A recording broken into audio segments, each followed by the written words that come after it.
এখানে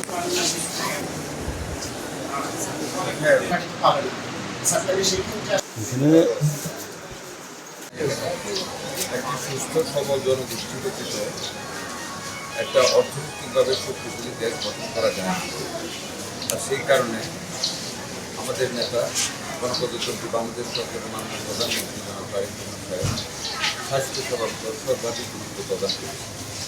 সকলের জন্য সুস্বাস্থ্য নিশ্চিত করা আমাদের দায়িত্ব। আমরা সকলের জন্য সুস্বাস্থ্য নিশ্চিত করার লক্ষ্যে মানুষের রোগের স্বাস্থ্যসেবা প্রস্তুত দেওয়ার জন্য পরিশ্রম করে যাচ্ছে এবং বিদ্যমান পরিস্থিতিগুলো উন্নত করার লক্ষ্যে সকল জেলায় যাওয়ার চেষ্টা করতেছি। আজকে আপনাদের সাথে আপনারা আমার সাথে ছিলেন, আপনারা দেখেছেন, মানে ডাক্তার রোগীদের সাথে আলাপ করেছি, বাথরুম দেখেছি, বাথরুম দেখেছি।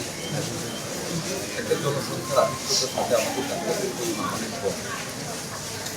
তার ভিতরে আমরা চেষ্টা করছি যাতে ডাক্তাররা ইউনিটির সাথে যাতে নিজেদের দায়িত্বটা পালন করে। এখানে যা পেয়েছি বেশিরভাগ ডাক্তার দেরিতে আসেন। আপনি যেটা বলেছেন ডাক্তার বিদ্যমান যে ডাক্তার ক্যালিফাইড করা তার থেকে ডাক্তারের ছুটি অনেক কম দিয়েছে, এটা আমি দেখেছি, আমি নোট করে নিলাম।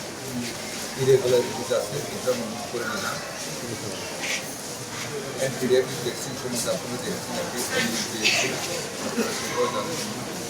দুইটা তিনটে ক্লিনিক দেখেছি, এখানেও অনিয়ম আছে, সাথে আছে কাগজপত্র অল্প সময় সব দেখা যায় না। এটা আমরা যথাযথ আইনানুগ ব্যবস্থা নিয়ে সবার আরও যে ক্লিনিকগুলি আছে আমরা আগে থেকেই মৌজুদের বলা আছে ক্লিনিকের ভিজিট করার জন্য সেগুলো অনিয়ম পাওয়া যায়, বিরোধী অ্যাকশন প্রয়োজন চিন্তা